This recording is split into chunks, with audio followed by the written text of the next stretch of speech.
this mindset of architecture institute needs to change. We cannot be in the same thinking what we were, 20 years ago or 30 years ago. World has evolved. So this whole viability, employment, this is going to remain there if we don't change that mindset. But with that, the course curriculum has also been changed. If we are focusing on all the magnets of architecture equally, then why are we only teaching students how to design better? You are absolutely right on that. Need to look at really course curriculum needs an overhaul. Nah, because the moment you graduate from this course, you're going to get a license to build. So it's tough. Some people can choose to go the non-license way. Yeah. Yeah, but the fact is that the course gets structured in a way because the moment you be out, you're going to be eligible to get license. So the course has to cover everything you need to build. It's like that. The moment they change that process, then they can start having these discussions about having multiple pavilions within the course. This is the mindset which needs to be broken. Where do we start? Yeah. So we start by giving students a good hearing. This is the most important. Students will be very meek, will say everything is very good in the first year, in the second year. By the end of third year, they know nothing is good here. Okay.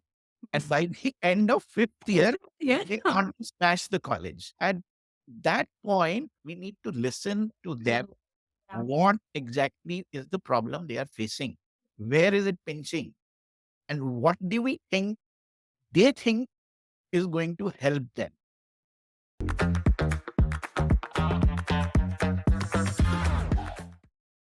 Hey everyone, welcome to another episode of Insyd Converse. I am architect Saumya Bansal, co-founder of Insyd.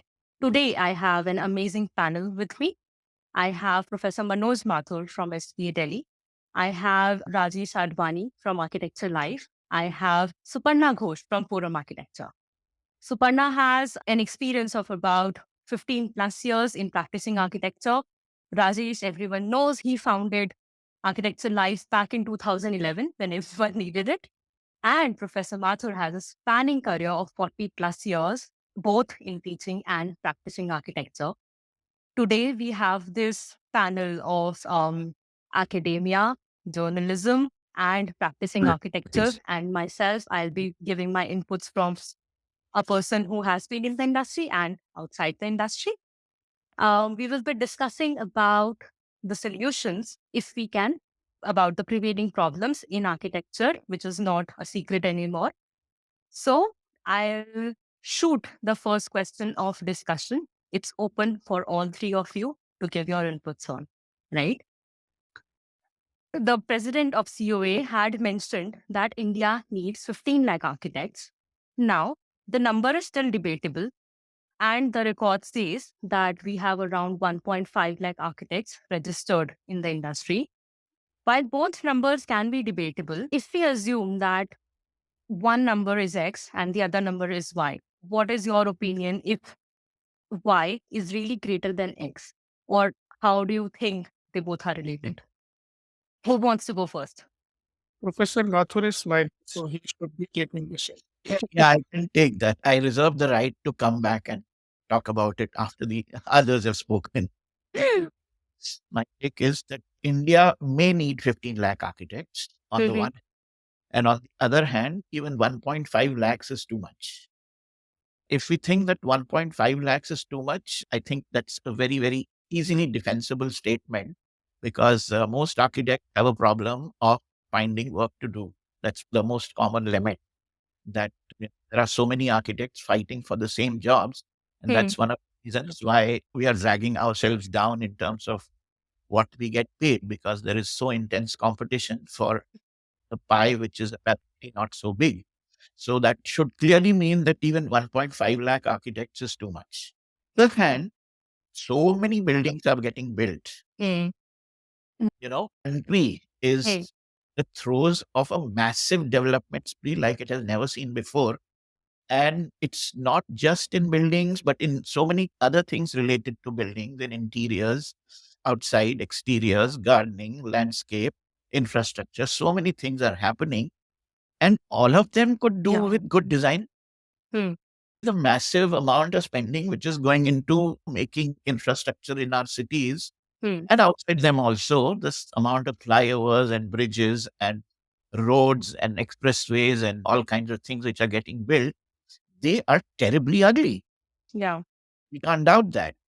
And they can all become better if some architectural input was part of that. Yeah. And it has also been mentioned that only 2% buildings are actually designed by architects. Rest Correct. construction is, fulfilled by other people. Right. So it basically means that either architects don't know what to do, Hmm. or architects are not taking up what they can, Hmm. or they are not making their presence felt so that other people can actually give them work which they can do and which will be helpful generally to the society. Right. Just pegging down a number and saying architects, I would say qualify that by what are these different kinds of architects that we need. We probably do not need 15 lakh architects to be designing buildings. Most certainly not. No country needs that. Hmm. So if we compare ourselves to Italy, which probably has the highest number of architects per capita, Mm-hmm. their qualified architects are having, very good, you can say, occupations by simply working as tourist guides. They are the ones who are taking people around, all the great buildings of Rome and Florence. They are the ones who are telling all the people about, what those buildings mean, what kind of person was Leonardo da Vinci, all those things. Architects are doing it. So I made it a point to ask everywhere whether this person had, so much about architecture. Where did you learn all this? So he said, yes, I studied architecture. Or she would say that she studied architecture. So if that be the spread of architecture, here in India, we would consider it infra dig. You are an architect and you are becoming a tourist guide. Oh my God, what has happened? But the point is that that's also a great work which architects can do. Beginning from the simplest thing, let's say the biggest problem we have, which is that architects prepare building drawings. Building drawings have to be approved by authorities. So architects make those drawings, and those drawings are scrutinized by people who are junior engineers. Why that work cannot be done by architects? I mean, all over the country, this work is being done. Why is it not being done by people who actually understand buildings the way architects do? If that be the case, then suddenly we'll find that yes, there's a great shortage. But there are things which we are not doing, which we can do, which we should be doing, which would be really useful. So somewhere in our makeup, in our becoming an architect, I won't blame the training because the training is there for everything. It's in our becoming of an architect, we come to this impasse where we say that just this is all the work that an architect should be doing and nothing else. Otherwise, it will be like loss of face. So if we get out of that mindset, we will definitely need 15 lakh. But if we stay in that mindset, even 1.5 lakhs is too much. Do you also feel the same that architects are concentrated only in building design and we are not spread around in more roles? So I like to add to what Professor Mathur has said. One, I definitely agree Professor Mathur's view on expanding the services in what architects should be doing or are capable of doing. But this mindset right from education is there, that architects are there only to design buildings or come up with plans, elevation, sections.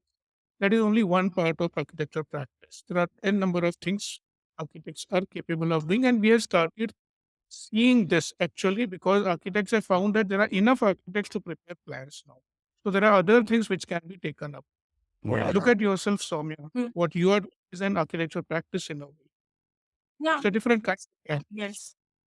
But I have a different view about numbers over here. We may already have 15 lakh architecture practices because anyone can practice architecture as per court ruling judgment. So these architecture practices Complex. are, being run by draftsmen, civil engineers, contractors, supervisors. We have that number already, possibly more than 15 lakh. I am not sure if the required number of architects should be based on the population of country over here or per capita, whatever you call it. At this moment, to be on the safer side, I would say less than 5% population able to avail the services of architects. Correct. Architects by who are registered with the Council of Architecture and are architects qualified architects. But architects still are a luxury, or the profession is still very luxury. And I remember reading one of the articles by Professor Mathur in 2016. He wrote that architecture profession was never meant for people at large. Only royal families, rich families, people who could afford architects board to design buildings, and possibly, I may be wrong, Suparna can disagree with me or Professor Mathur may have different views. Architects have reduced themselves, to, for a role where they are only beautifying buildings external. Otherwise, everything else can be done by anyone else. That is what I feel. It's enough training or experience on ground. You see, 95% of population creating buildings, designing, building everything by on their own. They don't need special architecture. So why my question is, when the first curriculum for architecture came up, started somewhere in I think 1600 somewhere. My question is, what were exactly architects supposed to do? Why was the need of architects or architecture profession as a separate thing? Okay. And how was architecture happening before that? We need to expand our service, like Professor Mathur. Let us not go by their image on social media. Yeah. It's not finances getting the right work, handling office. So there are different things. But we already have 15 lakh architecture practices or possibly more than that in country. Now, my question is, are we looking for architects who can cater to the remaining 95% of population which they are not catering to? By architects, I again mean the people registered with the Council of Architecture. But on the other hand, architects have possibly chosen consciously to remain exclusive. They don't want to cater to people at large. A civil engineer, a surveyor, a draftsman also providing architectural services is an architecture practice. But then Okay. 15 lakh is still a very huge number. I mean, we are still. There may be 20 lakh possible. Oh. Because go to smaller towns, tier two towns, there are builders who are getting, building plans done, getting approved. You don't need architects over there formally. I don't think even panchayats or municipal corporations look for architects over there. So builders, engineers, contractors are getting the plans done, approved. So that is also architecture practice. I don't know what Suparna thinks about it or Professor Mathur thinks, but this is my view that we have that number in place catering to people. It's just that we don't have them registered. It's being taken care of by unregistered professionals. Unorganized sector, but it is there is a practice of architecture. I am in Jaipur. Jaipur is the capital city. Here is a family who invited contractors first for house construction renovation. Now, this contractor got architect link. That's actually quite normal, Rajesh. I was just speaking to one of connections recently. He also did it. So my question was, if the contractor was already who decided what is to be done on site, what kind of plan, elevation, section, or function would happen, or how the building would look like, what would architect's role? That would be my question. Just getting the drawings approved, that cannot be architecture. So, Suparna, what? So actually, yeah, I think I kind of agree with what Professor Mathur was saying in ways. What I personally feel like as someone from practice is that not everybody is building architect. Everybody comes with very different, backgrounds through their architectural education. So you may have studied the same course, but depending on who you are, you become a different kind of architect at the end of the 5 years. Somebody might be more driven towards theory, somebody might be more driven towards practice. But having said that, I think the problem lies not in what is studying, but what happens after you're done with the course. Because the moment we graduate in India, we become licensed architects by default. This is where the problem lies. Now, Professor Mathur took the example of Italy. I happened to study in Italy. I did my master's there. Now, it was very commonplace over there for people, like he's saying, to get into allied fields of architecture. So you would get into, let's say, not even, they would be close enough to architecture, like let's say the fire department. You would get into fire departments and figure out schematics of how fire planning should happen or what should be the bylaws fire design. So not everything that is to build a building, but your skills can be used in multiple. And depending on where you want to be after your 5 years is where you should place the licensing position. So you say, okay, I want to become a licensed architect who builds buildings. Then that should be a different track from someone who graduates and says, I want to become a, I don't know, history professor of architecture. Right? Same track. And the fact that we don't have that distinction after graduation is part of the problem. So, and that create prolific sort of growth of firms. Number of people practicing architecture has just become larger than required. And everybody now feels that they are entitled to build, which is not necessarily true because you don't have the skill set for that, or you don't have the experience for that, or you don't even maybe have the talent for it. You don't know because you're just by default a builder or an architect or person who constructs. Right? This is where one thing that I really is sort of like that link between practice and education is not in the lack of education, but it's in what happens right after you graduate. So that's one thing. And the other thing is that, yes, I also agree with Rajesh when he says that there's so many people who are not qualified architects or even qualified engineers. Like now it's like a business. Like people would just get into construction. They will say tomorrow, like tomorrow I have like a corpus of 2 crores and I can now start building. And then they become sort of the key factor in a project. So then the architect, the contractor, everybody is subcontracted by this person who is not at all a person from the field. So there are lots of these kind of players who come into the market, and then the job issue, the not finding work, the undercutting of fees, all of this starts emerging. So this is what I would sort of like to bring in.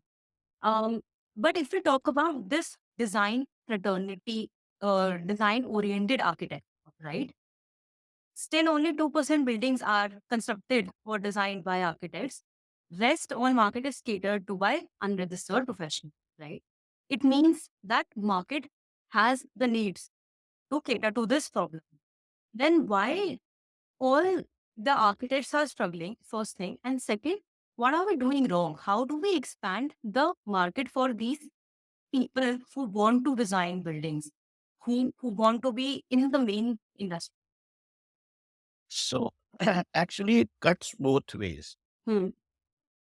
So while what Suparna just said in the end, Hmm. which was that, we are talking about very small scale Small scale, yes. architecture. So here I would like to say that, for example, in UK, they are having a similar problem. Hmm. But in UK, what they are finding Hmm. is that architects going back to the villages is actually working quite fine. So if at one time there was a village doctor and a village pet doctor, so these were all qualified people, but who opted to stay back in their own villages or actually went back to them after their training. And then there came a phase when the National Health Service began, and there was a great push for making hospitals, and a lot of doctors actually joined the service. And good doctors could only be found in the hospitals. And if those people were not in the hospitals, then they had bespoke practices in the city, and they were highly expensive and they charged a lot and were available only to a few people. In that scenario, the village doctor has a very, very good chance today of going back to their villages and being more accessible to the people and taking care of their small problems, which, if they are sorted at that, the health service would be really, really grateful because they have created a monster by which, even if you have a little cold, you have to get to the hospital and you have to waste the hospital's time, and all the infrastructure is just wasted because you created that system that it should be done that way. So, in the same way, what they're finding in UK is that architects who go back to their villages, they don't make any great monumental buildings. Even it's not as if in the villages there are lots of new projects coming, but in the villages there are lots of projects where people would be really happy to have an Yeah. architect advise them on how to convert their old barn into a flower shop. or something like that. So there are conversions, extensions, even repairs, renovations. There's a whole lot of work like that. And architects are actually doing work which the community is able to see. And the added advantage of that is that they become respectable people in that community. So the more important thing right now is also that architects are not considered to be any, you know, Yeah. they're just kind of sidey people. So, yeah, Rajesh, you can come in. No, no, it's a very strong statement that architects are not considered anything very sidey people.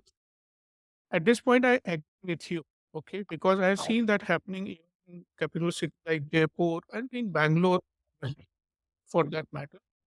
So, how did we get to this point? Or my question is, if you could talk about Professor Mathur, how did profession or architects get to this point when they just became sidey?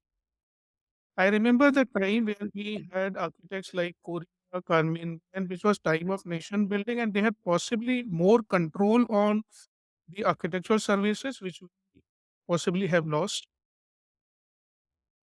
So it's something which, people have to see. It's like, what is that saying? You have to put your money where your mouth is. So people have to see someone doing work and then that person is respected. Okay. So what we have reached a stage where architects considered to be only people who talk. They just make things look beautiful and they just make us happy. But who builds the buildings? No, it's not the architect. It's somebody else. Okay. Who solves the problems in the building? No, no, not the architect. If something goes wrong with the reinforcement, this, that, and the other, who will solve it? The structural engineer will solve it. If something is not working in your plumbing, who will solve it? Yes, certainly you will ask the architect at the party that, I have a problem. My toilets have never stopped leaking. And the architect may say, let's do this, but person will not believe it. The person will want to have a real plumber to come there and solve the problem. So it's always about who does it. Even amongst doctors, you will find, and this is not in any way to downplay the physicians, but surgeons always get respect because they actually operate. So the problem we have here is that architects don't build. And that is where I think a lot of difficulty arises because don't need building designs. People need building. Okay. It's not, the drawings don't mean anything to them. They're not going to kind of, you know, eat those drawings. They have to live in those buildings. And in that, the part which the architect plays, Yeah, part which the architect plays is very small and I would say even momentary in the entire life or rather the incubation period of the building. Architect part is very momentary. So in the beginning, maybe as Rajesh was explaining, there has to be the first point of contact. And in Jaipur, he's giving us examples that architects are not even the first point of contact. So when people want buildings, they don't get in touch with architects, they get in touch with the contractor that mm, I have to get this building made, right? And then there is another difficulty, which is the conflation of two words, design and drawing. So the contractor will say कि हाँ बहुत अच्छा है जी मैं बना दूंगा ये होगा वो. Contractor will call it the drawing, whereas the client will call it the design. mm, The contractor will have a drawing with which you can make the building.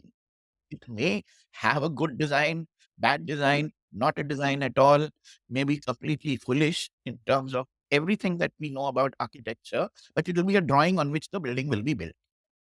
yeah, Can be built, will be built quite well. The client, on the other hand, thinks of that as the design.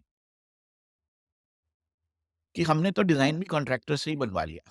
Contractor, of course, never say कि मैंने design किया. Contractor will say कि drawing मैंने बनवा ली थी.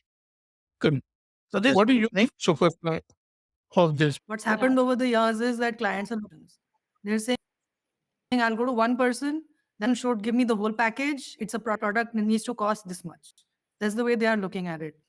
Now the problem lies that for many years to be, the sort of the safeguard to what the contractor is doing. You're supposed to check what the contractor is doing, whether they're doing the right thing, not following your drawings. But what's happened as a result of all these market sort of pushes, even large scale projects are now following the same model, which is the EPC model. There is no architecture's autonomy is almost negligent or almost come gone now. So the contractor is But ruling at every Suparna, level. can you explain the EPC model first? So EPC model is the contractor will bid for a project with a design. They will hire the architect. They will do the cost bidding and they'll present the entire package from start to end with consultants, everybody roped in, and present it as a one-stop solution for any kind of building. In this, the architect's presence is it's a subcontracted presence. It's not the autonomous presence, and that's happening But that in government government projects, right? Yeah. it's happening in multiple places. It's not just happening in government projects. Go to a large scale corporation, they will want to know what is the entire cost of project before they get into designing. It's not that I've designed that, that's architect movement is over. It's all about how it's going to get built, how much is it going to cost. All of these things, these discussions start from day one. So in this whole process, the architect of say and autonomy is just considerably. So yeah, so I mean that's one sort of issue. The second, when it comes to what Rajesh was asking in terms of the who sort of is, I mean, at some level, who is constructing, right? So I also think that a well constructed building is not necessarily a well designed building.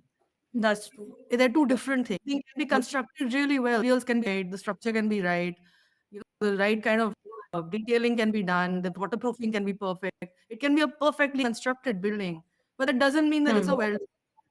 It can have basic planning flaws. It can have, issues in terms of its longevity of use, its flexibility of function, multiple things. So what the value that an architect brings into a project comes into these sort of more intangible aspects, and that's difficult for someone to perceive. It's a perceived value, difficult for someone to understand. So that's where Yeah. the sort of problem starts, because you are saying that you're going to bring in a value which only a certain number of people will be able to understand at the outset.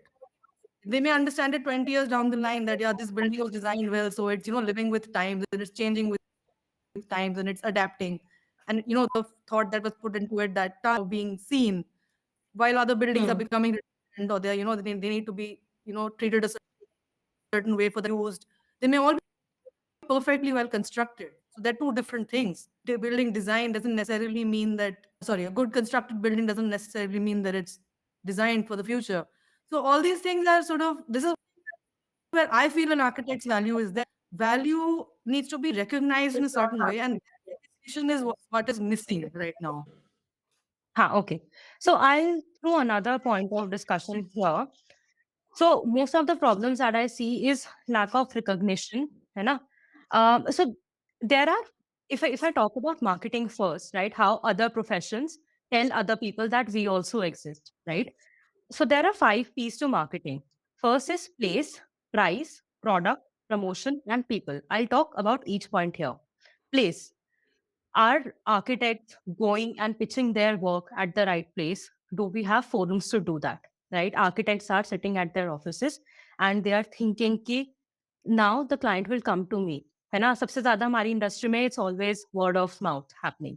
हम कहीं बाहर जाके खुद को promote नहीं कर रहे हैं. First thing is this. दूसरा आ जाता है प्राइस. हमने ये एस्टैब्लिश किया दैट आर्किटेक्ट्स का जो काम है other people are taking care of that. तो वो प्राइस अंडरकटिंग भी होता है. All the architects are undercutting their prices with one another. फिर उसके बाद हम करते हैं प्रोडक्ट की बात. हमारे यहाँ पे in this industry our product is our service. How do we differentiate ourselves? जो लोग सस्टेनेबल नहीं काम कर रहे हैं या इको फ्रेंडली काम नहीं कर रहे हैं, उनके अलावा what is there to distinguish ourselves from those contractors, from those non-registered architecture folks who are also doing the same job? Client को क्या फर्क पड़ता है अगर उसको डिजाइन करा हुआ काम मिलता है, एंड एज सुपर्णा मेंशन्ड कि डिजाइन एंड बिल्ड वाला काम जो हम नहीं कर पा रहे हैं, right? Then comes promotion. Again we are not promoting ourselves enough. people. People may, no one is happy. I mean, most of the architects I have met in my life, they are not happy. है ना, मैं बड़े architects की बात नहीं कर रही हूँ। I am not talking about people, you know, like Sanjay Puri, Morphogenesis. मैं उन लोगों की बात नहीं कर रही हूँ who are already top on of the pyramid, right? क्योंकि आर्किटेक्चर इंडस्ट्री जो चलने वाली है, that is through this young force that is coming in. उनके प्रॉब्लम्स का क्या? तो what I have understood after coming outside of the industry कि we are not promoting ourselves enough. Now coming to the nobility part, जो हम हमें COA बोलता है, what we are taught in the last year of college कि हमें we are a noble profession, हम undercut नहीं करेंगे, है ना? There is a long code of conduct that every architect follow. Given these two things, 5 P's of marketing and जो nobility हमें सिखाई जा रही है, what are your thoughts on this? Please Rajesh. So, the first thing we need to understand, of course, promotion I am talking about. Okay. See, I'll just, you know, point one more thing out. Advertising is very different from marketing. Marketing तो अभी भी हो रही है सारे social media platforms पे architects की, right? I don't see much difference in marketing, promotion, advertising over here. Okay. Hmm. Architects are visible on social media. They're promoting their work, their services. Architects are promoting their work and practice through various channels, and it's fine. Nothing against that. I know the Architects Act 1972, which is very old, which has not been amended for long, doesn't allow that, and no professional act would allow that. But in a way, there is a need where architect services or the profession needs to reach out. And how to do that? Now, if Hmm. architects are not allowed to promote, advertise, market their work, who will do that?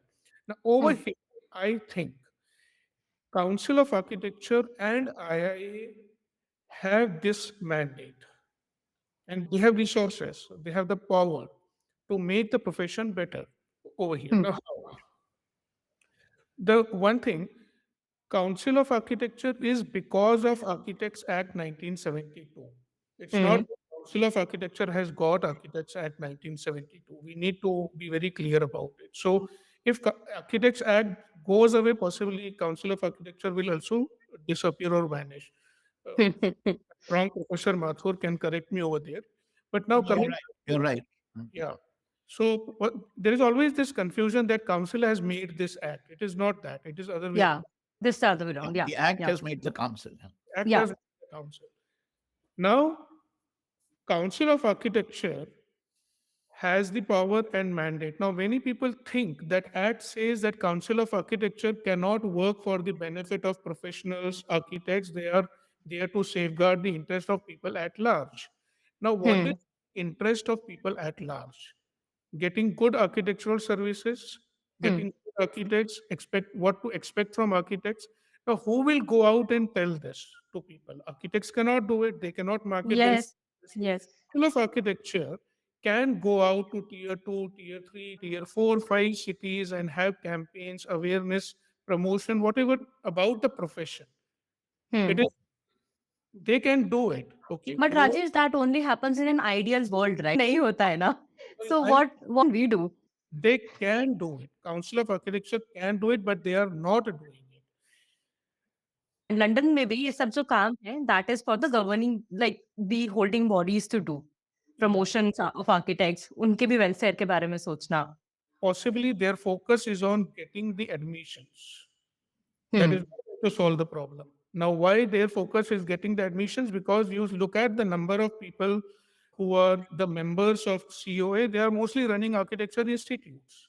These Hmm. things are on websites. Okay.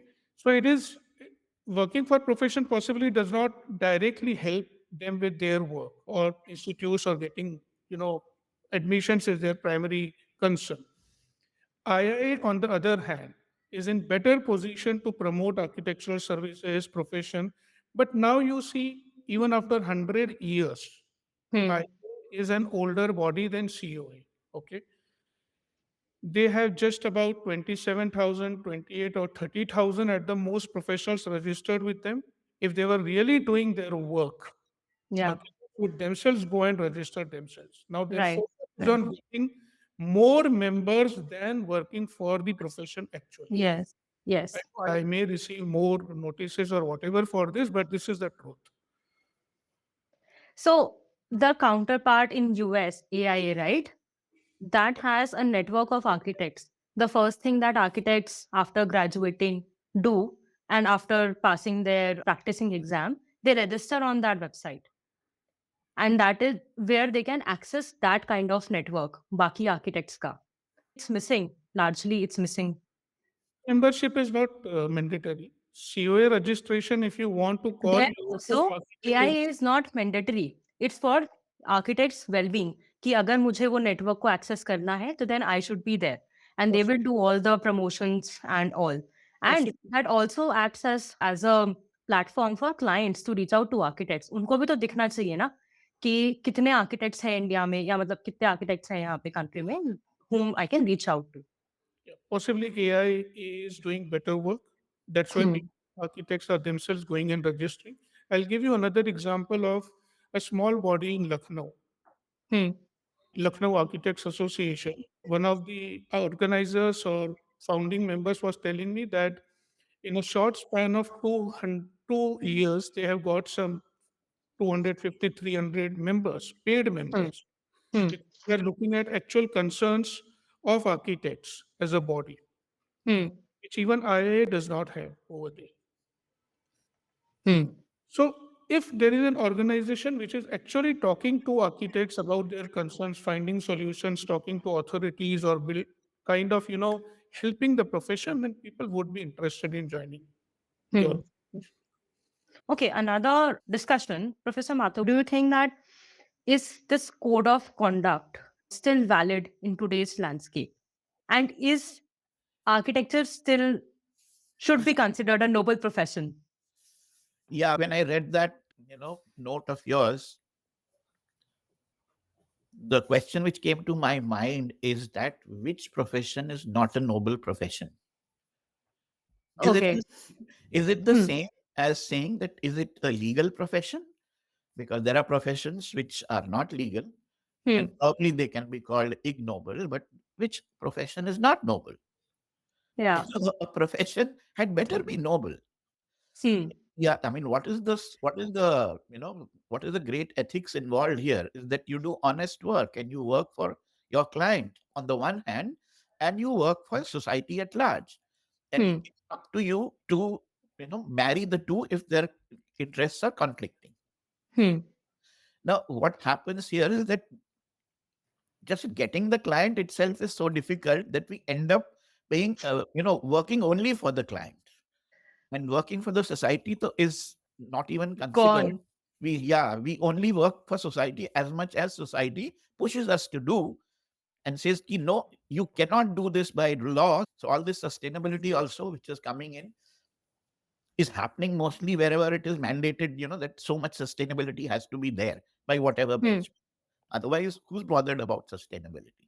Now, as far as the code of conduct is concerned, now I perfectly agree with Rajesh that, if we are not, why are we not supposed to advertise? What will happen? If we were to advertise, like, say, lawyers do in the US, Hmm. lawyers in the US, if you are driving on the highway, you'll see large hoardings, Hmm. 50 feet wide by 15 feet high hoardings with the face of a lawyer, you know, Hmm. which directly says what your problem is and I'm here to solve it. Okay. Hmm. Are you getting, you have a problem with paying liability for an accident you are involved in? Contact me. I will help you. Hmm. Straight away, the problem is stated, and the person who thinks they can solve it comes forward to say, I can solve it. Right? Now, here, Hmm. and I'm talking about huge hoardings.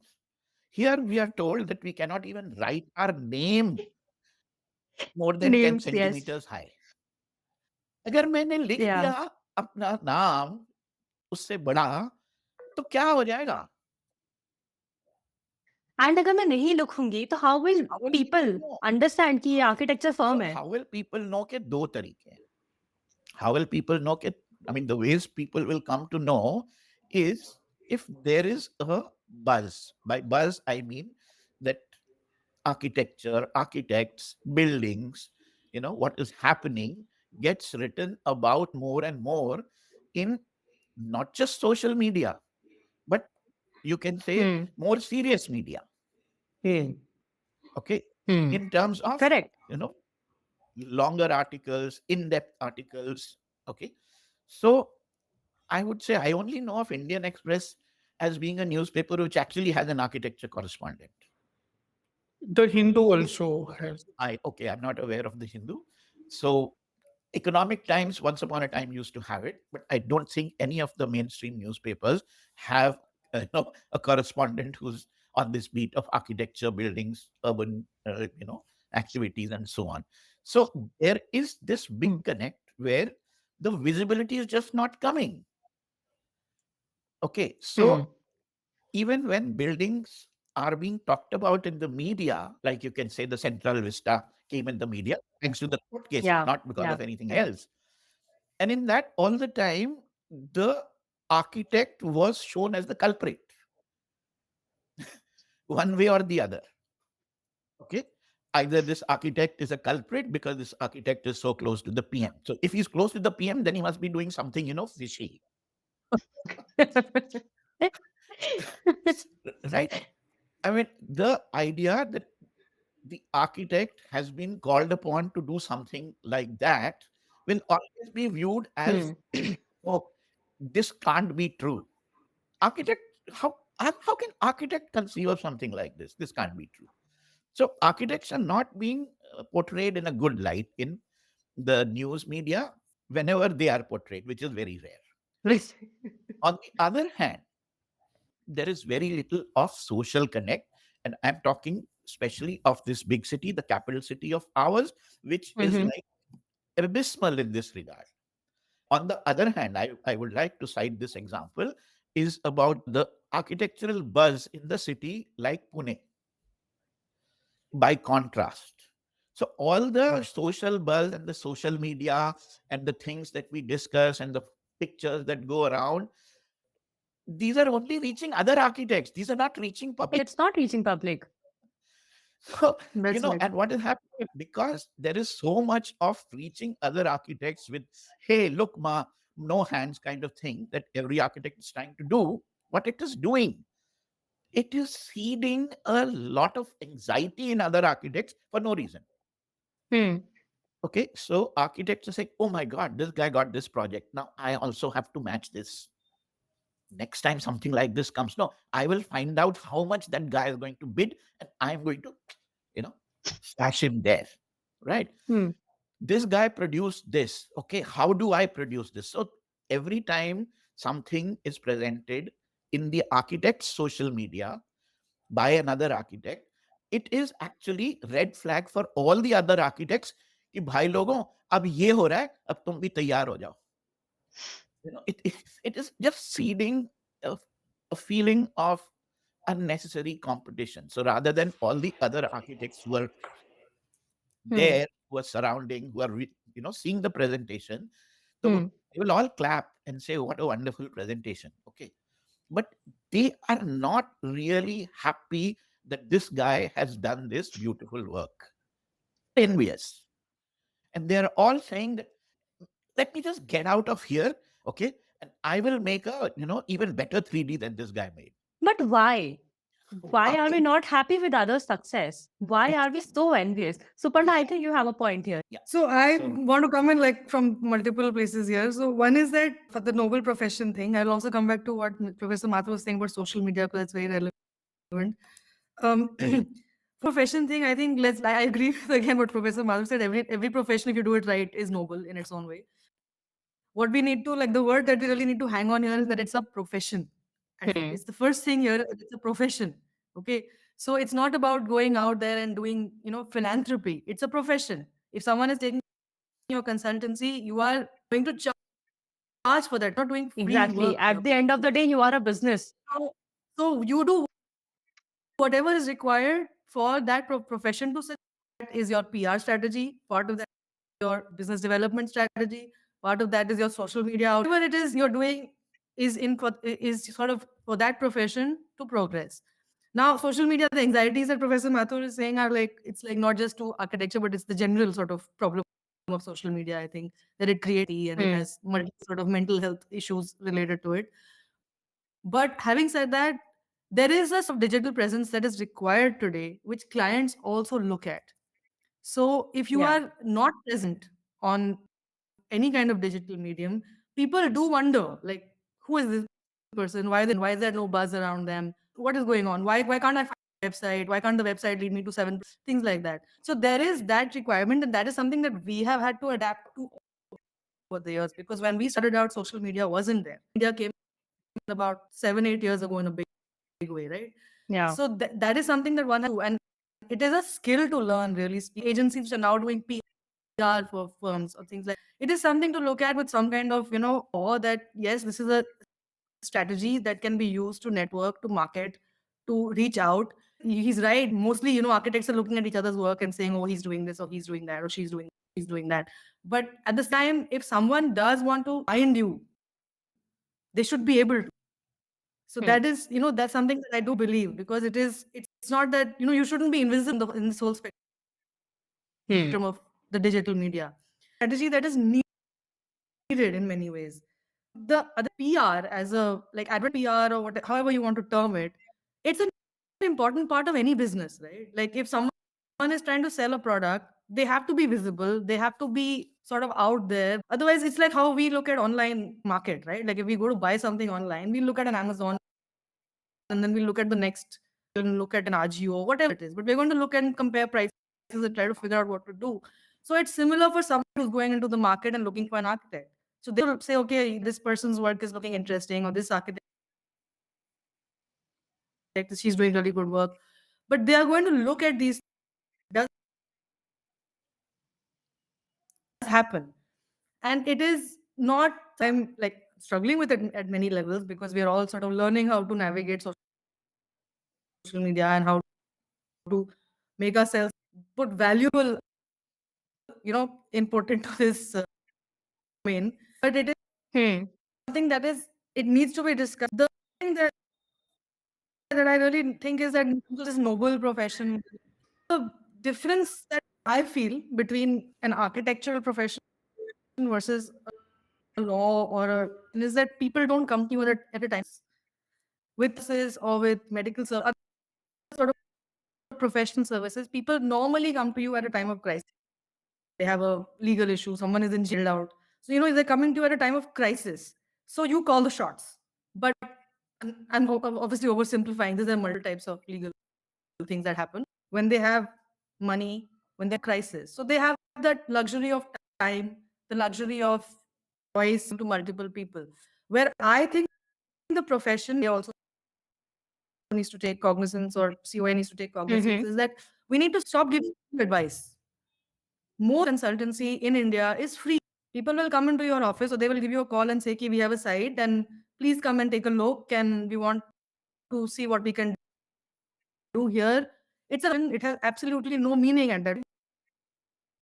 Be sort of window shop. But an architect, most architects, I will not say all, but most architects will give some opinion of should not do. This is time. Because they're so This is a desperate to get the project. Yeah. everybody's desperate. Also, sort of, it's not just desperation of getting work; it's the norm because everybody is doing it. And you go there, you may get a call, get a call.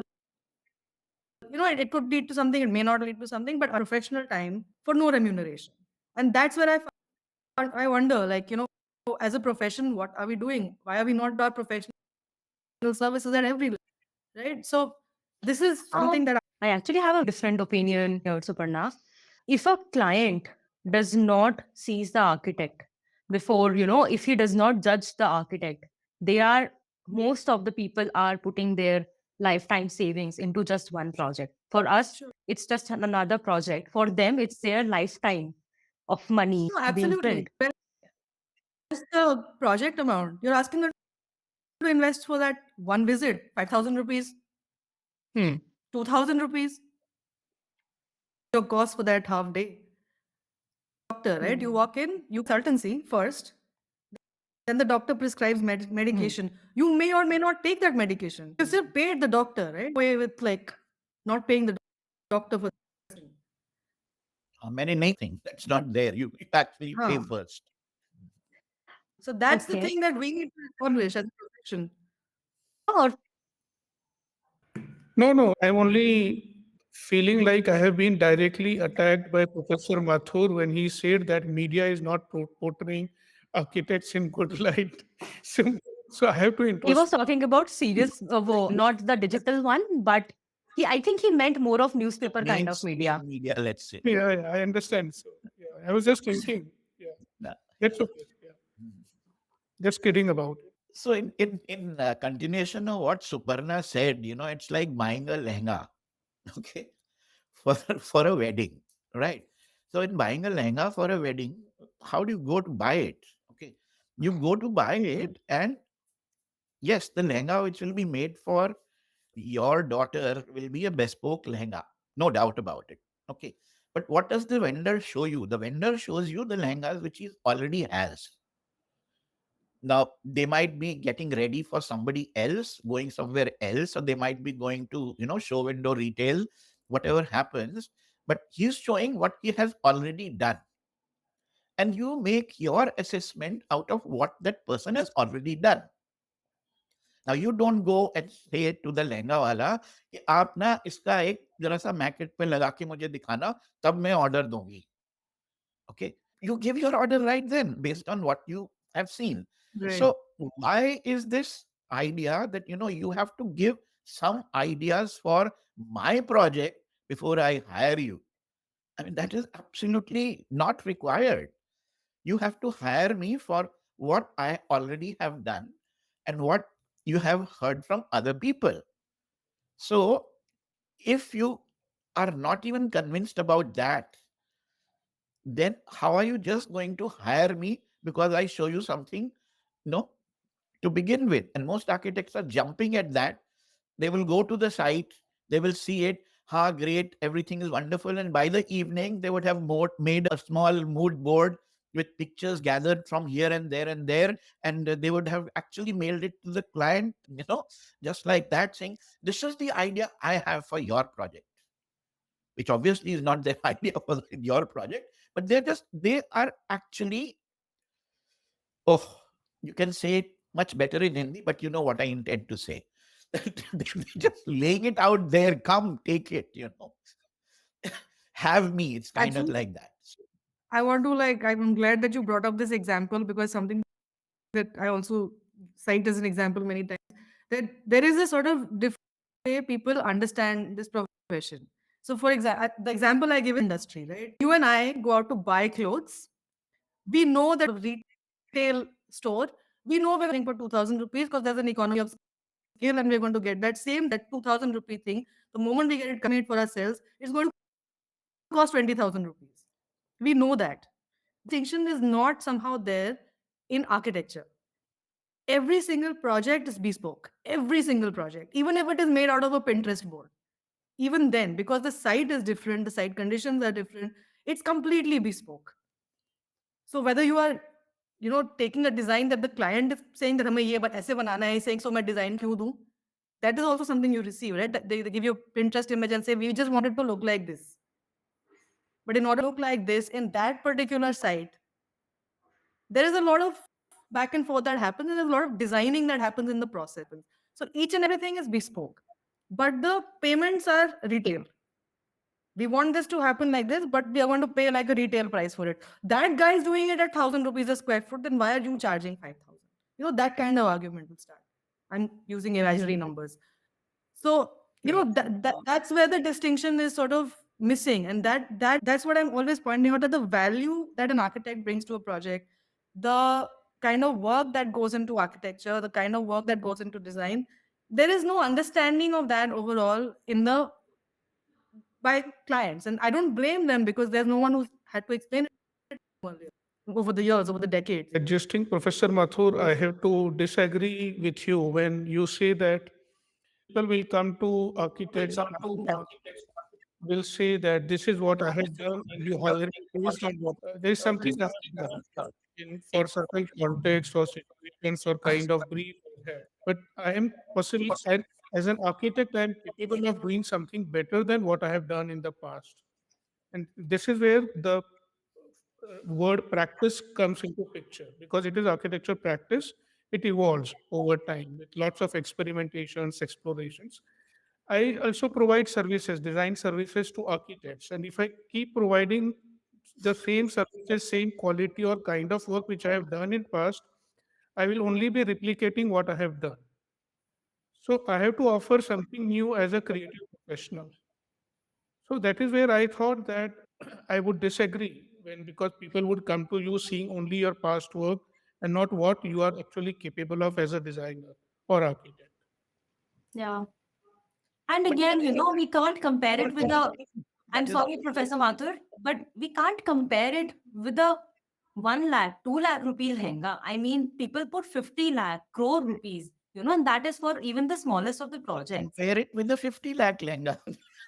A difference in design and there's a difference in construction. You can stop the project at design, but you have to still pay for the design. You can say, okay, design it. You can pay for that's all percentage of a project cost. We have to understand that building of a project is the main cost, not the designing Again, of the project. again, it's an intangible value.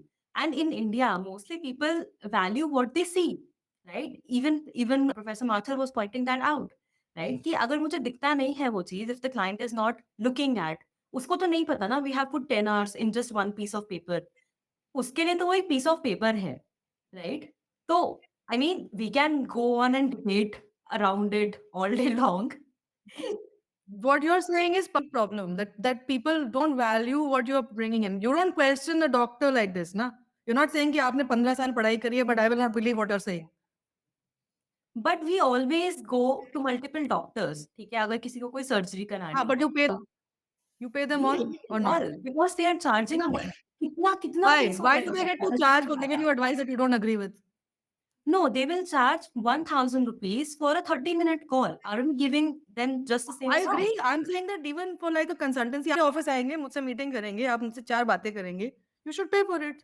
You're not going to pay lakhs. You're going to pay in thousands. You're going to pay in 10,000 maybe. I mean, वो तो फिर See, the construction cost 50 lakhs, 1 crore, 2 crores is construction cost of a project. Concept design of a project is not that expensive. I agree कि concept तो free में नहीं देना चाहिए. That's agreeable. That's definitely, it's not a question of But that is not the norm. That's the address. That why I is mean, sitting here, right, to see what the yeah, solution that's the thing that one has to understand that the way we have portrayed the profession is the problem. The way architects portray our own profession is the problem. Rajesh already raised that. We as a fraternity need to get together and portray ourselves as professionals. So I understand what you are saying, that we architects have portrayed our profession possibly in a wrong way. But we have been talking about this for long, like almost two and like I would say 3 decades, because even Nadi Gandhi wrote about this in 1984. That profession is not going in the right direction. There are ethical issues and what sort of all these sorts of complaints. How do you think this can be solved? Because we have been talking about it, and as you as a professional, how would you solve this as an individual? Is it in your control to solve it, or can Professor Mathur, who has also practiced architecture, who is also practicing architecture, as an individual solve this problem, or do we need another union or organization to take this forward? I am not sure what. I don't know about one singular solution, to be honest, Yeah, but not there a is no one solution. solution. But I think as firms, you can take policy decisions, say that we won't do free concept, for instance. But Yeah, you can take, you can self-assess as firms or as individual architects and say that these are things that we will not do, for instance. We will not do a free meeting. We will not do free concept pitches. You can take these decisions internally. But problem then comes with the larger undercutting picture. Like someone else will do it, right? So exactly. that That's what I'm coming to. आप तुम करोगे that's कोई और कर देगा. these correct. are the But ethical that's issues. where it's an issue that has to be addressed at a larger and broader level. हम तो सिर्फ आर्किटेक्ट्स की बात कर रहे हैं, right? And we are not considering the unregistered professionals जो we are competing the same projects for. अगर even if architects come together and they say कि हम लोग फ्री में नहीं करेंगे काम, right? But what about those people? उनको कौन बोलेगा जाके, right? So I mean, we can discuss this all day, लेकिन I don't think इसका कोई one fits all solution Solution है, is like not easy. yeah, yeah, See, अच्छा, regulation of any kind is not going to work. Correct. yeah, We have had regulations of all kinds. Okay. Yes. Now let's look at this very funny regulation. I mean, this came to mind because we were discussing about people going and consulting different doctors and taking second opinions and all that. And why can't they do it with architects too? And why can't they get different architects' views on something? And Suparna said that yeah, we pay all of them. So it's not the same thing, but it's something which came out because of this thing which was pointed. So there is one rule which says that when architects take up a project which some other architect was handling, then they are required to contact the other architects and हाँ, generally find out if he's okay. मैं ले लूँ ना तेरा project, ठीक है? तो मुझे यही लगा कि do doctors also do this? That if they see reports from some other doctor and you've gone there for a second opinion, does this doctor call up the first doctor and ask that, yeah, this patient had come to you first and this is what you had said, and now they have come to me. Are you okay if I give them a second opinion? Or, you know, or will the medical council get after us? Why did I do this? So if the doctors are not under such restriction, then certainly this rule is useless because actually no architect does it. no one is doing that, yeah. Is doing that. So I mean, why are these just like our codes, the civil code and the CRPC, they were It's only a book that, just like they have been written completely afresh with the present realities. I think the code, if at all there is, has to be rewritten completely with the present realities. The idea that there can be a fixed fee, the idea that something which the code says that's what architects must charge, that's nonsense. The market will determine what you get paid. There is no other way out of that. So all of this regulation is completely nonsense to my mind. So if it's not regulation, then what will work? And I think the solution, or one of the ways, directions in which a solution could be found, and I have been trying that for some years now, and we are so argumentative that things don't move forward. It's like two steps forward and two back. In trying to actually put down in words what is it that the architect brings to the table. As Rajesh said, that apart from this design, whatever else is there, somebody else can also do. Okay. So, what is this design? And I would say, can we start with something very simple? And that is like a better furniture layout.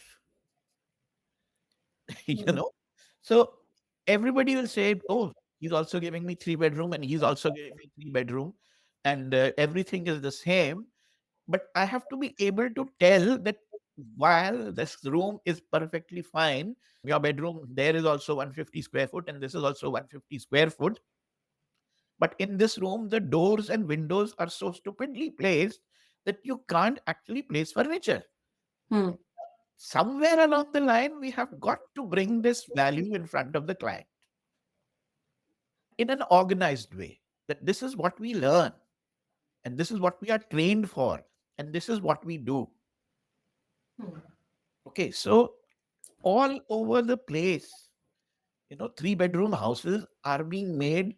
you know you say 3 bedroom houses, so it says 1500-1600 square foot तो होगा ही होगा, ठीक है, पर क्यों होगा? ठीक है, हम इसको अगर 1100 में बना दें तो आप 400 रुपए स्क्वायर फुट वर्थ का खूब अच्छा अपना एक्सपेंसिव इंटीरियर कर सकते हो और आपको कोई प्रॉब्लम नहीं होगी in terms of movement, in terms of furniture layout, in terms of sizes of your cupboards, in terms of space to move around in the bathroom. Everything will be just as good or even better. ये value है जो हम architects लेके आते हैं. Okay? that these are the things that will actually matter. So if, on the other hand, the simple calculation of how much bijli you are spending is something we have to be able to tell off the bat. Yes. I will give you a house in which you're going to save so much rupees per month. Yeah. That is the kind of training, that's the kind of acumen that we have to develop. So abhi to architects ko yahi, the first question is, so how much per square foot do you think you can give me a house in? And architects, who karte rehte hain, they don't have a figure in mind. Why not? Okay, if this is what the client wants to know, then let's train ourselves for that. And let's be spot on with that. Yes, Suparna. So, just one thing that you said which got me was that why should we give a figure without it understanding what we are building? And this is part of the problem we have a lot, that people come to you saying literally कि हमें वो तो 3 रुपए square foot में बना के दे रहे हैं, आप तो बता ही नहीं रहे हैं प्राइस क्या होगा, you know, you are saying that BOQ बनेगा, BOQ से प्राइस निकलेगा. So there is it has its pluses and it has its minuses. The moment we do that, we are going that one stop model way, where we're saying that contractor की तरह हम इसको build करेंगे कि इसका इतना costing build होगा और इसमें यही मटेरियल लगेगा. But the moment the actual sort of design process starts again at spoke model. It suddenly becomes नहीं यहाँ पे तो हमें ऐसा मंदिर चाहिए नहीं. There's going into a project with a square foot rate, but the project isn't like a square foot rate project. It's getting designed like a bespoke project. So these dichotomies are the problem, I feel, in profession to some extent. And we face this a lot. Like clients come to us and then they're like, but you know, can you give us a ballpark estimate for the project? And you'll create a ballpark estimate because you can, because you've done that many projects and you have a basic thumb rule and you can create the ballpark estimate. But it has no project has ever been completed in that estimate, because when the project, the construction starts, or there are so many things that change that come in. So it's almost like a redundant activity. So in the whole process of this, I mean, I also believe that there is this issue with this square foot rate. Square foot rate पे हम construct क्यों करें? आपकी building जो building बनेगी उसका जो rate होगा वो निकलेगा. आप उसको स्क्वायर फुट रेट पे करते ही you are saying that I want to make this standardized builder type building, but you don't want it actually. That's why you are coming to an architect. So it's a very dichotomous sort of situation. It's very difficult to hold the rate. Yes, Rajesh. Yeah. Yeah. What Professor Mathur was saying and what Suparna was saying, I don't think architecture practice can be practiced in one way or singular way. There are different ways of practicing, and that is how it should be. If someone wants to quote per square foot rate, it's fine. It's their choice. If someone wants to quote different consultancy design fee, I know of a firm in Mumbai. In an interview, they said that they charge a research fee from clients for large institutional public projects, which is a separate component from design fee. Because a lot of time, possibly a year's time, goes into researching and putting things together, because actual design would start later. So this component, research fee, is also charged by an architect. It was a good news to me. So there are practices of different kind, and they have evolved different ways of practicing architecture. So it's fine. Okay, so we have discussed about this a lot. I would like to move to the next topic of discussion now, which is the existing gap between academia and practice. I think Professor Mathur and Suparna would be the leaders here. Rajesh, you and I can chime in wherever we feel that. So this gap that we all know about, it's affecting negatively the practitioners and the students both, right? Students are not receiving proper training with no motivation to upskill, and firms sometimes lack the right talent for their practices. This gap is now being filled by e-learning platforms and influencers these days. Students are suffering at the end as they lack adequate hands-on training and exposure. So, what are your thoughts? How can we extend this academia and industry collaborations beyond practicing faculties, which are mandatory by every college? Suparna? नहीं, This is totally your domain.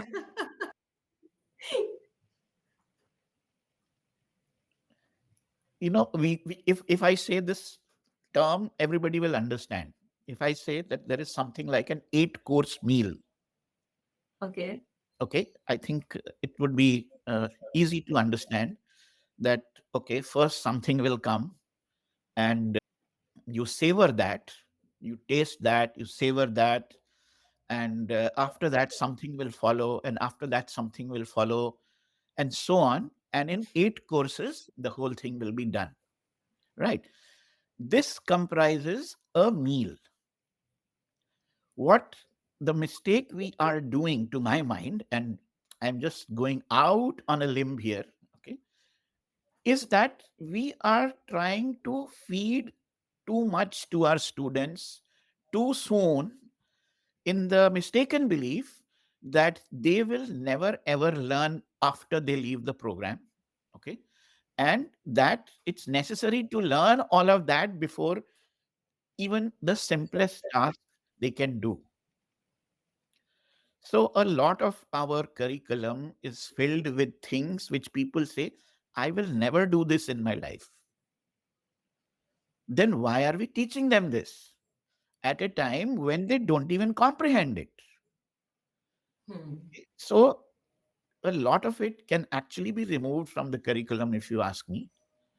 The entire curriculum can be made smaller, and the ability at a certain time and the need to learn at a certain time, both of them can be sort of matched together to produce a capable and productive person. Our compulsion is that we want them to learn all of this in one bag, and then at the end of this, we just give them a portfolio registration. Now we have taught you everything. Now you can go out and do anything. That is the root of the problem. So if we could actually break this and we'll say, okay, now we have taught you this much and you can go out and do this much. And if you show that you can do this properly, successfully, we are willing to give you more so that you can do more. This actually is, in a way, this is what the new education policy talks about. When and how it will get implemented, I'm not commenting on that. But at the root of it, this is the idea that it is pointless to sort of stuff a student at the wrong time with things they will probably never use in their life. It's not just about they'll use much later in their life, they will never use in their life. Just assuming that, somewhere, some point, this will be useful. And what is happening most of the time is that students are wasting their time. They are not even understanding them. They are just going through the motions, passing those exams. And yes, sometimes after 15 years, you get students come back and say, Sir, this is what happened to me. And then I understood, what was the reason why we were discussing that topic then. Now, the question is that this is happening to one student out of 500. What about all the other 499? They're just going to wait for their, eureka moment when they discover something. So, in terms of education, education should be about here and now in the first place. This whole preparation of attitude building and future development, all that has to go hand in hand with the hands-on application of what you are learning all the time. So this simple thing which they do they are talking about at primary school level or kindergarten level is about experiential learning. We need to bring that experiential learning in a very organized way. That experiential learning was actually the norm once upon a time. If I can tell you about my own learning of architecture, it was 100% experiential. In every free time, every vacation time, I had gone out and worked somewhere, either in an architect's office or been at the site, or if nothing else, just accompanying my father to where something was happening. He was a railway engineer, and it was nothing to do with buildings. tracks were getting laid, but I was just accompanying, going there, seeing how the labor is working, how the materials are being transported. So the idea of how something will actually get done did not remain limited to my cartridge paper sheet or to my A4 size report. So the experiential learning is about being immersed. Like, there used to be a phrase, it's not there anymore. It's like being in the groove, you know. So it means that based on whatever little you have learned, if you are able to see that happen, the unfortunate part of architecture is that after you have learned everything in architecture and you got your first project also, it's not likely that you will actually see anything completed before 3 years. It's just too much of a gap. To my initial point about the licensing. Now, what's happening in India is that the moment you graduate, you get a license. And so the degree is made in a way that, you have to become a practicing architect. So you have to be stuffed with all this information which a practicing architect need in their lifetime, whether you practice it or not. Now, it, technically it's correct because आपको license मिलेगा तो आप तो building बना सकते हैं. So, you should have all this at some level. But the reality of the situation is that maybe 25% or 30% people are practicing at the end of their career, at the end of their courses. So why should everybody have to do everything in the course is one question. The second is that in order to get this license, it's not enough to just have the 5 years of BR knowledge. And I don't discount the course as being not good. I think the course is extremely thorough. It is a good course. It gives you like insight into multiple things. And I say this with confidence because if it was not a good course, then people from India going to masters abroad will not be excelling. They would be lacking, right? They would not be able to cope. But they're able to cope, they're able to excel, they do really well. And I've experienced this firsthand myself. When I went to Italy, it was like, you knew everything that your peers knew. You were not lagging behind in anything. Right? If you think about, you are a practicing architect, right? So you must be hiring interns or freshers, fresh graduates. Do you see the same level of knowledge in them? So, no, so let me just finish my point. I understand your question as well, but I'll finish my point. So, the course is actually very well structured and it has a lot of inputs that are needed for the profession of architecture. It introduces you to everything that you will need down the line if you're building. But it does not give you the hands-on experience of doing things. When I graduated in 2007, I felt in the same lacunae then. It's not something that has changed. When I graduated, I also felt inequipped to deal with site. I felt inequipped to deal with live projects because the course cannot, it's ultimately limited. It's 5 years, multiple things to learn. So it can only teach you a certain amount of things. The rest has to be learned in a hands-on way, which is where Professor Mathur's comment that you need to be apprenticeship, there needs to be an apprenticeship built in at every stage of the course. And that apprenticeship needs to be over multiple years, maybe. Maybe it has different levels, which is what most of the world does. Like nobody graduates and becomes an architect right away. You work, then you take a level one exam, then you work some more, you specialize and you take a certain kind of exam. So your license and your ability to build is it's not it's not limited to your course. It's limited to a larger spectrum of things. And then in that process of doing that work and taking those exams, you may discover your talent or your niche or whatever it is that puts you in the right career path for you. But this license that you get just by graduating, that I have done BArch, finished my 10 semesters of BArch, and now I'm an architect who can build a building. This is a very dangerous thing. I understand from the student's point of view because I was there in 2007 when I graduated. We were also very scared. Oh no, CEO is going to bring in an exam, and हमें बहुत डर लगता था कि कौन exam देगा फिर से. From the student's point of view, it is always like this thing that you don't want to do, but it is a thing that the profession is facing as a challenge right now. Then it's not something that's new. It's something that's been happening over decades, and this problem has been there for decades. That it's not possible. It's actually not possible for a course like a classroom course to equip you for site. It's not possible in any profession. Hmm. So, okay, then coming to the point where you are hiring freshers and you are hiring interns, what do you see in them? Do you see a lack which could have been fulfilled earlier? The only thing that I find amiss, see the like I said, like when I also graduated, the site experience was not there, the practical experience was not there.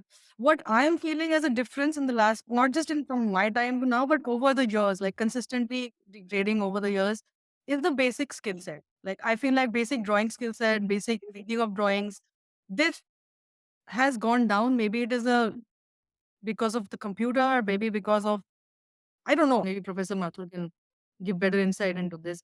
I face this problem a lot that the basic skill set that was earlier sort of there, that has gone down a bit. But having said that, I don't feel like that is the big issue in the whole spectrum of things. Larger issue is the way projects are run and that understanding, which cannot happen with a fresher, which needs that leadership and time and learning. Okay. And Rajesh, what do you think about this? What are your opinions? So, taking this word experiential learning, I was just thinking now that there is no need to register with the Council of Architecture to be able to practice, will it be better for a student to directly work in an architect's office for, say, 4 years, 5 years, learn the practice management, doing designing, handling clients, vendors, consultants, will make the student a better architect than going to institution, a formal setup where education is being imparted. I'm just thinking, like, suppose we just do away with architectural institution, the academics, and tell people that if you want to become an architect, you have to work with an architect for 5 years and handle at least two or three or four, five projects of diverse typologies or scales. Will that be enough for making a good architect or an architect who can really meaningfully contribute to the environment, built environment? Just thinking whether where do we architectural institute? Okay, so I think we are thinking very binary here. We are either thinking about practice or we are either thinking about the college, right? And my question was, there are a lot of e-learning companies, right? And there are a lot of influencers who are teaching architects these days. They are actually teaching them, right? So if the situation was so ideal, like Suparna had pointed out, okay, the quality of drawing, the skill set has gone down, but the education is still on the correct path. Then why are these e-learning companies thriving so much? Why are these architect influencers have so much reach? Can I answer that question? Yes, please, Rajesh. Yeah. Did my architecture graduation in 1997. Since then, things have changed drastically, and there is something called continuous education program. Okay, I have to continuously learn.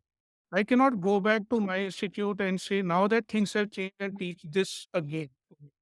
So that is where this gap is being filled by e-portals. Like there are Byju's and there are and many other. It's not only in our industry, Canva hai.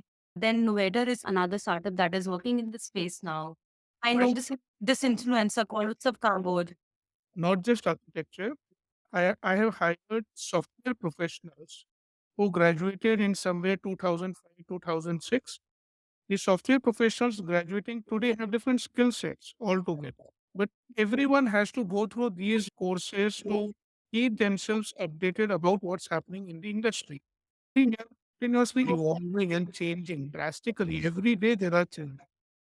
And I see a place for these e-learning portals over there. And they are actually doing good work by providing this kind of education. I'm not commenting on or maybe Novator or anyone. It's generally that this space is needed. Okay. What Suparna Mathur sir thinks about it, but that is my view on this. Two things which I just want to share with you, very interesting because they kind of hit me. So, uh, last Saturday, and this is something which happened at SP, last Saturday, unknown to any of the regular faculty, the NASA unit of SPA and probably some student chapter of the IIA together, they held a workshop. And you know what the workshop was about? It's something which is entirely the students thought they did not have or they thought they needed. Okay. That's what the workshop was about. And what the workshop was about? The workshop was about drafting skills, Hmm. hand drafting. Okay. So here was set of people, completely in this electronic era, completely in this digital era, completely in this, they're doing computer drawings, all of that. And they are feeling they need to have better drafting skills. And for that, they did not ask faculty of the school. Actually got somebody who is also a faculty and has been a faculty in the school, in many schools before, but they got that person to give them drafting skills. So this is just something which I thought we must note, because the students are not going to miss anything which they think they need. One way or the other, they will get. Okay. So if somewhere they feel that this is what they are missing today, then they have actually taken the initiative to get it from them for themselves. And it is nothing to do with the school at all. So this is one thing. Other thing is a question which I get quite a lot these days. So I retired from my regular teaching a little more than a year ago. And even before I had retired, and definitely much more after I retired, I am asked this question that, so now you're going to get back into practice. तो अब आप क्या करेंगे? तो आप office में जाएँगे तो this and that and all that. So you had kind of cut it down and completely stopped that because of you were teaching. And when I tell them that no, I am not going to practice, what I actually don't tell them is that, boy, I cannot practice in today's world because I have not kept up with what is required to practice today. So if I were to practice today, there are new skills which I will have to learn to be, to place myself in the market of practice. Otherwise, I am going to be dependent on younger people. They will actually be doing all the work, and then I will just have to be a bystander to what all the action is happening.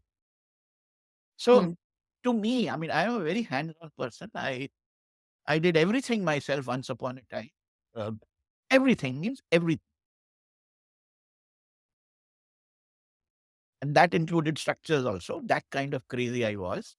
Today, to find, I mean, it's just not possible. I mean, I can't take it that I have to step back and just watch. And somebody else is doing, and they are producing results, and they're asking me, is this okay? And I can only tell them, okay, or this is not okay. I cannot actually tell them how to make it okay if it's not okay. So this reset is something very, very important. And if that is something which I cannot do, I suspect that a lot of people are not doing also. Yeah. Just to put this in your mind. Hmm. Right. But what about okay, so there are two schools of thought here, right? So when a fresher architect enters the market, either he's told that this is the market rate, which is really low in India, right? So you are going to be get paid on this and yeah. And another school of thought is architects, practicing like the firm owners. They complain that a fresher graduate, I have to spend 6 months on him or, 9 months on him to just be able to take out, some amount of work from this guy. So why should I be the one paying him more than this X number, whatever the market rate is? So I'm coming back to that exact point. If industry is, if there is no problem in the industry, then why are we seeing these kind of problems? If there is no problem in the courses, or if there is like Suparna pointed out, only the skill set is not there, but everything else is there. Then why are we hearing things like this? So, okay, well, I'll start with what Rajesh was saying was where he was asking whether we need the institutes at all if this is the situation. So, I definitely think we need the institutes because what we are doing in practice is different from what the overall holistic education of architecture does. Right? So, there is, in practice, we are learning how to do things at site, we're learning how to problem solve on the go, things like that. But in order to do that, the basic skill, and I don't just mean in terms of technical skill, but the skill of even understanding people, understanding sociology, understanding how to deal with architecture design, how to deal with city context, culture. All these things are soft skills that are picked up through education, and that's where I think an architectural training is different from training of, let's say, an engineer, because of these multi sort of disciplinary courses, because of these sort of ways of also the study tours, the way you look at cities, the way you understand people, anthropology, all of these things sort of come in many ways to your understanding of what is architectural design. These things can't be taught in an office because office में वो team नहीं है किसी के पास, literally. Sure, we'll come to that. But No, you I, come. Then I'll. I think that so, and that's one. The second thing is in terms of the actual skills. The office cannot teach you the basic skills. They can't teach you what is a plan, what is an elevation, what is a section. कि आपको अगर ये plan मिला है तो इसको isometric कैसे बनाना है. All these things that an office cannot teach you. The office will teach you what comes after all this. So when you're doing an apprenticeship, you're not doing an apprenticeship of how to start doing architecture, but how to build something which is on paper, bring it to that is the sort of mission where you come into an office. So that's one thing that I think that you cannot, it's not the, you were mentioning, it's not a binary system, it is a sort of collated system. So that's one thing that I think. The second, in terms of you're talking about remuneration, I believe now, in terms of like what would you pay. I'm talking about the problems that are visible on the face. Why are these happening then? It's not only about remuneration. This is one thing, right? If there were no problem in either the study or in either the profession, then why are we seeing these problems? No, the problem is there. The lacuna of side knowledge, the lacuna of hands-on knowledge is there that we are recognizing. But what I'm saying is that it's not possible to do everything in 5 years. It's a limited, there are multiple things to do. So you can't simply blame that education is not dealing with it because it is not enough time to deal with it. That you need like multiple years of dedicated attention to deal with something like that. So that's what I'm trying to raise, that it needs to be a combination of classroom learning as well as apprenticeships, which then take that classroom learning into field. And coming back to my original question, what about collaboration with industry so that graduates could be trained better? For example, Professor Mathur just pointed out that there was a workshop at SPA.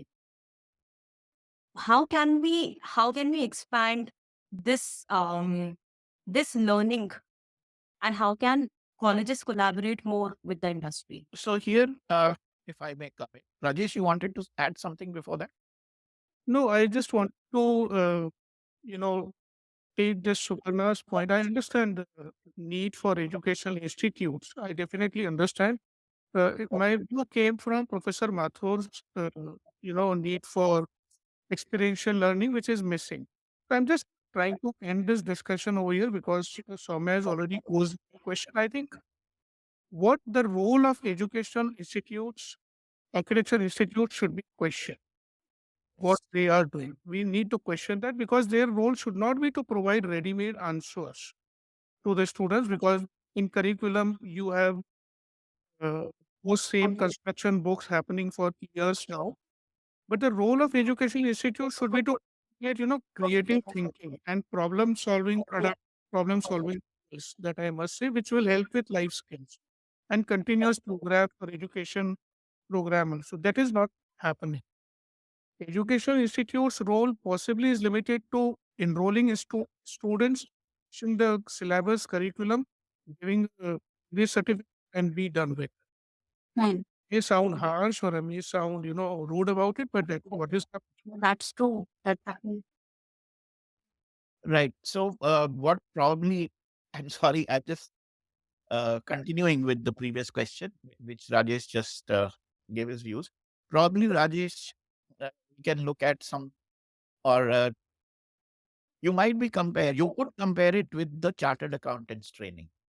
So, you become an article clerk and your office does not actually give you any training or any education in any of the subjects that are there in the CA exam. Okay. You just learn to be a CA by doing the work of a junior or an understudy to the CA and you go and prepare on your own and give the exam, half the time you don't pass that exam. So it's known that, it's very difficult to pass those chartered accountants exams because there's actually very few classes which are held. I think that some classes are held, but they are seasonal and for a limited module or something like that. Some classes are held. But generally, all students have to prepare on their own. Now, in our system, that may not be possible because all this creative thing which you're talking about, this this idea of critical thinking, of finding solutions to problems. First of all, understanding the problem or even defining the problem, and then going ahead and finding a way out of that. All of that requires a lot of one-to-one interaction. It requires, a personal conveyance of that magic between the teacher and the student. And that magic, first of all, has to be understood. There has to be that magic, and the teacher must have that magic in the first place. So that is very important, and that's really where the cookie crumbles. Now, in terms of whether we can have collaborations with the industry, certainly we can have collaborations with the industry. We should have collaborations with the industry, and I think that a lot of colleges are having these collaborations with the industry. Actually, they do. Where I would say a lot of government funded colleges and public funded colleges, their protocols somehow come in the way of such collaboration because there's a lot of this business of, so who will own this? Who will get the credit? Why should a private company get the credit? Whereas the entire infrastructure being provided by the government and so on. So that basically creates hurdles in such collaboration. So in terms of how such a thing is possible is when there has to be a drive in the faculty to excel. I'm being very blunt about it. There has to be a drive in the faculty to excel. Okay? That somehow I find it's very difficult to produce. Yes. I find that of late, I find that the problem, I used to think that IITs are, extremely good because of this reason that the faculty has a drive to excel. And they're always onto something new. They want to, do more research, write more papers, drive something, get more patents. And for that, they want to, get funding from here, there, and the other. They want to do more industry-driven research and so on. All of that. Of late, I am finding from none other than IIT professors themselves that this problem of this drive, even there, it has started. It's not as good anymore, even there, like it used to be. So the industry collaboration will happen if within the institution there is, first of all, the desire that this collaboration, the faculty can learn more, faculty can gain something, or the faculty will improve their chances of bettering their career. This is what is the first thing. Okay. I would say, yes, it will be great if they're always thinking about the students and their benefit. I would say, even if they don't get to the students' benefit, even they think of their own benefit, then that is an important ingredient to start such collaboration. So collaborations are signed, MOUs are signed, that so and so company will give, and it'll give its students version software. It'll give you once 150 license stations. All of that will happen, but it has lead to something. The benefits of that has to be very tangible to the faculty of that institution. That with this, the faculty will gain. That if it is not clean, then the faculty is very lackadaisical. Everybody has their comfort zones. They have written their notes, and they're good forever. They can come and they can just vomit them out every time. And the need to innovate, the the competition has to innovate. has to come culturally first. That will that will bring the industry collaboration. Industry collaboration are there to be had. The industry is actually knocking at our doors all the time. Please collaborate. We have our internal problem because of this does not get done. Apart from faculties, so I was discussing this with one of my juniors who is a faculty at one of the colleges in Kolkata. So he pointed out, see, this is largely about the funds, and it was not is in his hands, even in the faculty members. So it's mostly about the administration part, or the monetary part of the institute that they are not promoting. And if I can be blunt, most of the colleges are just business making machines. They really don't care about internships, if students get the internships, if they get jobs or not.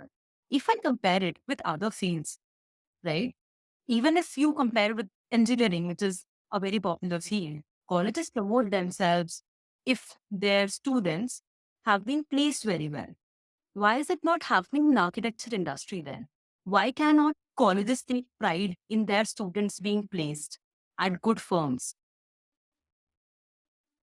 That Please, Rajesh. Soumya, in your own Converse podcast, Professor Chandawar mentioned this. I have went through that and I find it very intriguing. The purpose of education, architecture education, should not be to create yeah, should not create employable architects. Okay. Should be to create independent thinkers who can create or run their own practices or start their own practices. Here, by practice, it could be any architecture practice. Like what you are doing is an independent decision. It's an architect's office. I don't know whether it should be celebrated or not. Employability is a problem. I can see that. I have discussed with so many people, architects. Employability is a problem. Employment is a problem.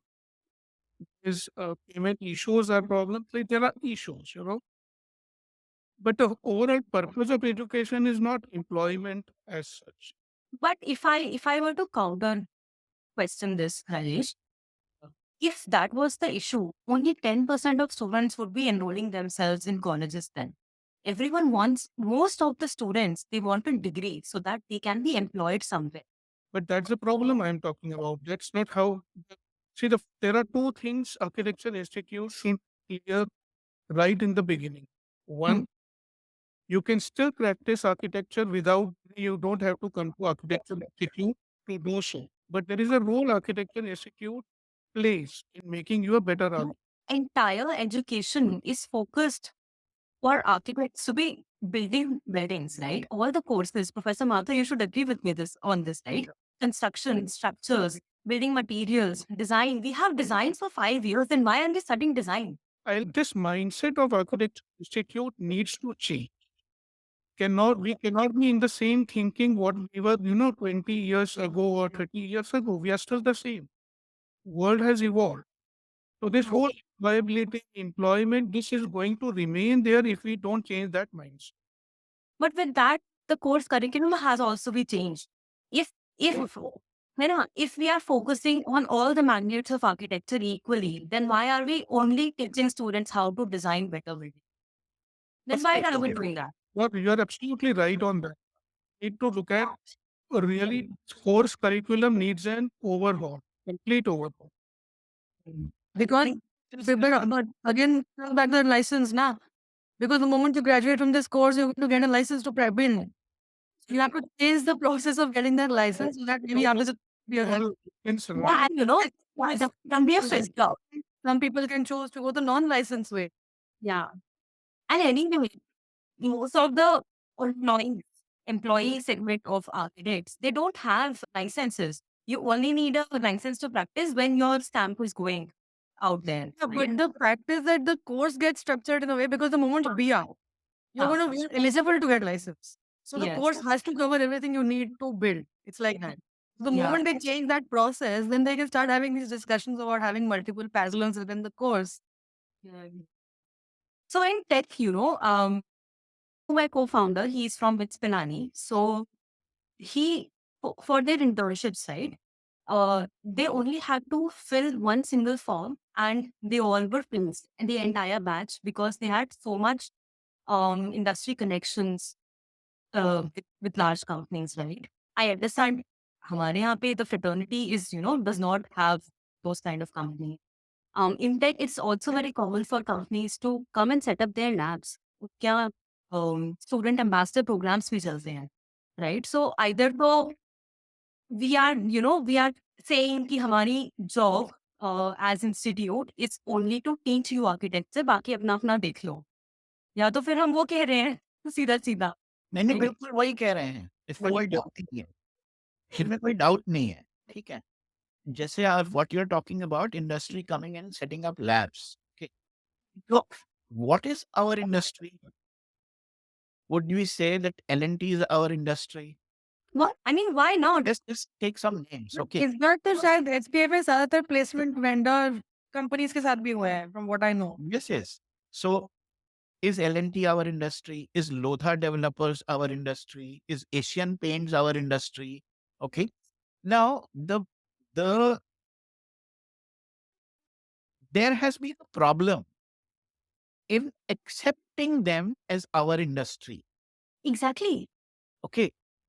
Only very, very recently, because of the push of the students, such industry has been invited to take part in the placement. Hmm. Okay. Otherwise, it was considered, how can architect Asian Paints में कैसे काम कर सकता है? Okay. It's looked down upon, right? Yes, this has to be broken.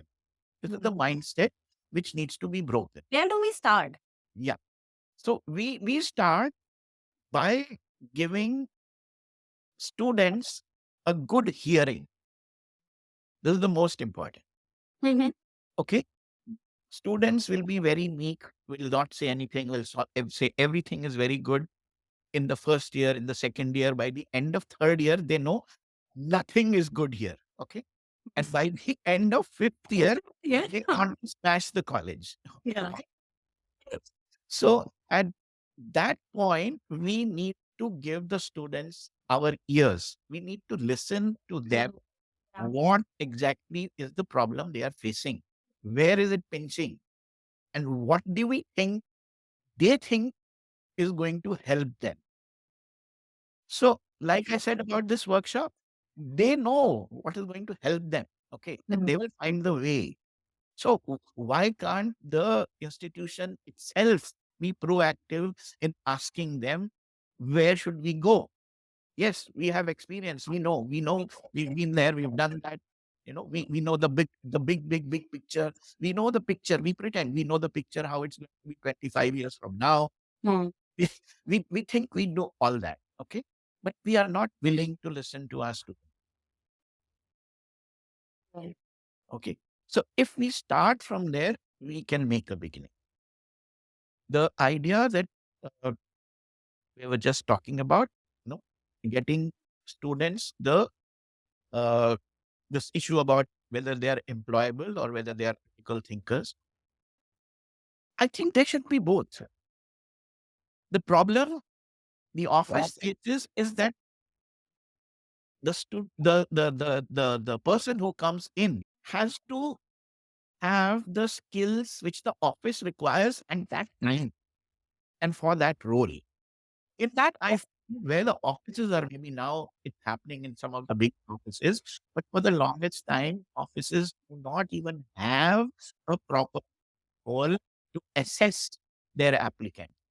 Yeah.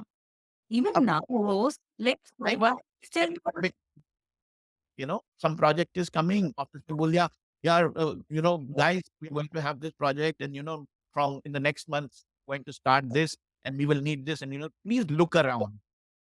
And in that look around, this guy will get his friend, and this guy will get that friend. correct. He will get his best Correct. friend. You make your team like that. What this team actually does. Hmm. We are in such a rush. We have no time to assess. We have no protocol to assess. We have no questionnaire as to ask the students, even if we call them to ask the graduate or the applicant, even if they come for interview, what do we ask them? Okay, to fit into what work we want them to get to churn out. Mm. And for that reason, it just happens that can you do 3D? Can you do Lumion? And can you do whatever the software is, which I can't do? Okay. Yeah. Do you know BIM? Do you know Revit? Okay. So I'm just saying that, you will be useful to me only if you can do something which I cannot do myself. Otherwise, I'm okay. Yeah. This is the level of interviews. So I think somewhere along the line, offices themselves need to also be much, much more uh, interested in their employees, Mm. just like colleges and faculty need to be interested in their students. Mm. I'd actually like to know Suparna's point of view on this because she is a practicing architect. So, So actually, I think I quite agree with what Professor Mathur is saying, because I think it's based on the individual more than the how to explain the experience per se. Like sometimes you find an individual with 2 years experience to be doing a better job, more holistic, more sort of invested than someone with 6 years experience. So, it's very sort of individual driven. So you have to understand what the right talent is. You have to understand what that person sort of interests are, what needs to be honed in that individual. So I agree that we struggle to understand this at the interview level, because you don't know how to assess an individual just through a 15-20 minute interview or a half an hour interview. So a lot of these things are things that you discover maybe in the first year of working with somebody. That okay, this person is really good at this kind of work, and they are able to do very good design, or they're able to do very good critical thinking, while someone else might be very good at coordination between multiple agencies or something like that. But these are difficult to assess during interviews, and I actually agree that it's very difficult to understand how to create this system of judging someone in an interview. So it's something that I'm also thinking when he's saying it, that yeah, it's true. And but I also, at some level, I feel that the way what small practices struggle with a lot is that attrition is really high. So you may have someone you hone, you build up for like a year and a half, 2 years, but eventually they leave, because then that's where that whole process of remuneration, what the corporate salary structure offers versus what you can offer, all those questions come in, and nobody is to blame in that. That it is the natural progression of things. Anybody will want to progress in their career, but it is something that small practices face a lot, and it is something that because the growth of small practices a lot. So it's something that needs to be discussed in some way, that how does a small practice scale up if everybody keeps leaving in 2 years? Everybody you train leaves in 2 years. So that's, I mean, that I'm looking at it from that. Yes, at some level, attracting the right talent is a challenge. At another level, it is about keeping that talent. Yeah. Or how do you grow? I think that will be a very long discussion, Suparna. Very low. Yeah. Sort of a different track and a complete. Rajesh, so we've wrapped this up now. So I'll start with Rajesh if he has any additions to this conversation, any last thoughts. No, I think this was a good discussion and it has given me a lot of food, for my next discussion on state of the architecture practice that we are already. And because there are so many things, disagree and agree with both Suparna and Professor Mathur because of possibly my way of looking at the practice or profession. I would like to have him on board with other people who again I disagree or agree with. So let's see where it goes. So thank you so much, Soumya. This was a good discussion overall. I would actually like to say thank you to all of you. But before that, I would like to ask Suparna and Professor Mathur if they had any last suggestions, last thoughts. Keep this rolling. That's all.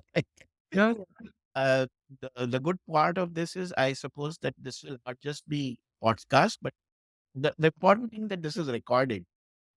It's accessible to people when they are Yeah. talking. A lot of talk which happens, and this happens quite a lot. I don't think I have said anything new which I have not said before. I've just repeated a lot of it here. I just discovered yesterday a paper with exactly these thoughts, which I had written 2007 sometimes. This was quite some time ago. So everything remains the same. But I know that that paper didn't go anywhere. And even if it had gone, nobody would have read it. But I think this format and this way of doing it will probably reach further more people. And I'm sure they will have things to say about this, things to argue about this. So, yes, I would say keep it rolling. Yeah. Let's have more such things. Yeah. Great, great. Suparna. Yeah, I think thanks so much for having me on this very distinguished panel. Actually, I think that it's difficult to find solutions. So it's good to just discuss because sometimes solutions come in the process of that discussion. So I don't think anything has a one-stop solution. I don't think anything will get solved in a day or even maybe 10 years. But the fact that we are discussing these things and the fact that everybody is sort of recording their thoughts in 2025 and we look back at it in 2035, it will be very relevant information. Yeah. So it itself is an important sort of important thing to handle in a sense. So yeah, so thanks so much for having me. This is really nice and great insights from Rajesh and Professor Mathur. And a lot of food for thought for me too. Oh yeah, thanks a lot. Yeah. Okay, okay. Thank you so much, guys. Thank you so much for tuning in. If you found Converse valuable, you can subscribe to the podcast on YouTube and Spotify. You can find all past episodes and know more about us on inside.ai. See you in the next episode.